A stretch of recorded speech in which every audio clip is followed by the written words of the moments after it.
As we shared with you last night, more than 60 prominent Canadians signed an open letter to the Prime Minister yesterday.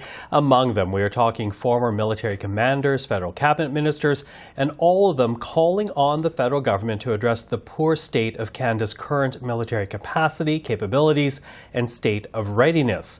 Among the signatories is our next guest. Andrew Leslie is a retired Lieutenant General, former Chief of the Land Staff, former Member of Parliament, and former Whip for the Trudeau Liberals. General Leslie, thank you for joining us this evening. Thank you for having me on board, Michael. Listen, I want to begin with the timing. Why this letter now? As we know, defense spending has not been a priority for various governments for years, so why now? Well, quite frankly, the savage attack by Russia on Ukraine has pointed to the weakness, if you would, within liberal democracies, bless them, who every 20, 30 years or so decide on cashing in a peace dividend with their armed forces, forgetting the lessons of history. Putin attacked because he thought he could win. He took a look around, saw that NATO was not ready, literally not ready to stop him should he decide to invade Ukraine, which he did. NATO has coalesced together in a actually quite a remarkable fashion, but the point being is that if there had been sufficient deterrent forces deployed in that region, there's a good probability this war would not have happened. Here we are. There's no guarantee that actually Russia, Putin, will stop should they be victorious. I don't think they will be, but there is a chance. So we have to be prepared for what happens next. And the Canadian Armed Forces and Canada is not prepared. Mm-hmm. Now, you, as we said right off top, you've been a member of this government. Did you ever raise your concerns with caucus colleagues or the Prime Minister? Yes, I did.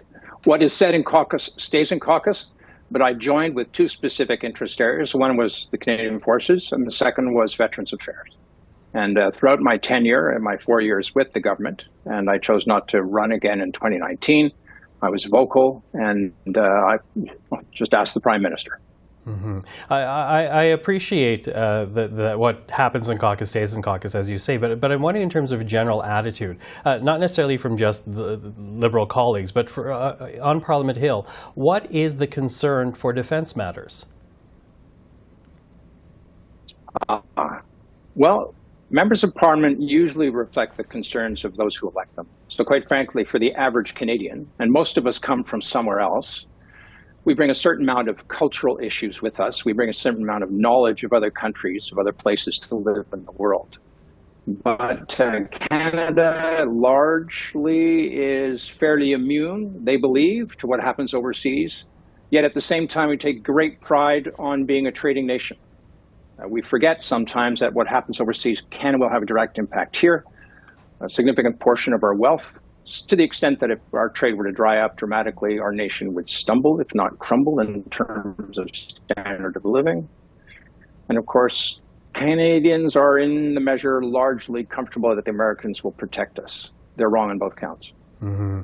So where then does investment need to go? What type of policy changes are you looking for here?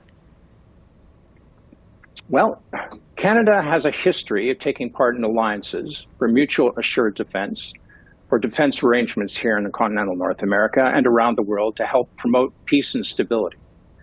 Point one is we were not ready for what happened in Ukraine vis-a-vis Russia, even though there was significant warning at least a year ahead of time. Point two, this lack of readiness is directly attributable to, if you would, lack of attention from federal governments, both liberal and conservative, and insufficient funding.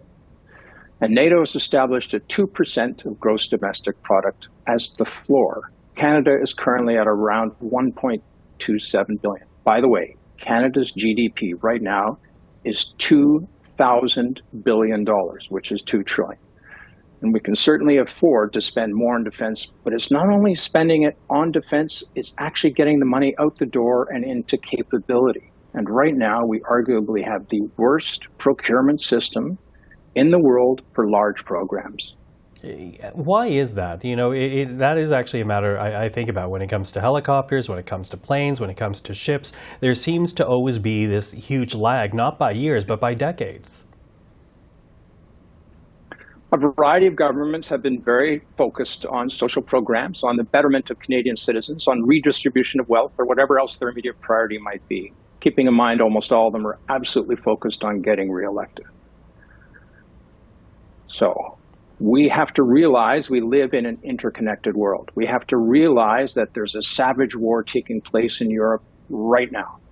We have to realize that there's a chance that Russia won't stop and that other countries will emulate Russia's example. We also have to be aware that Russia has 7,000 nuclear weapon systems. So you wrap all that bundle together, and now is the time to invest heavily in defense, just as is happening all over the rest of the world. And I'm not exaggerating. But if it takes 30 years to buy a ship and 25 years to buy fighters, then you know that the system is doing that which the governments want it to do. If the federal government was really serious about defense spending, they wouldn't tolerate the continual delays. Since the start of Putin's attack from Russia into Ukraine, not a single piece of defense capability, a combat system, has been introduced since that time. Yet when we were in Afghanistan, within a matter of months, we were buying new helicopters and planes. Within a matter of 2 or 3 or 6 months, new tanks. Within a matter of 9 months, new weapon systems for the Army, radars, and the list goes on. We know we can do it. Sometimes, though, perhaps the federal government doesn't want to do it because they get the sense that Canadians really don't want to pay that much attention to it.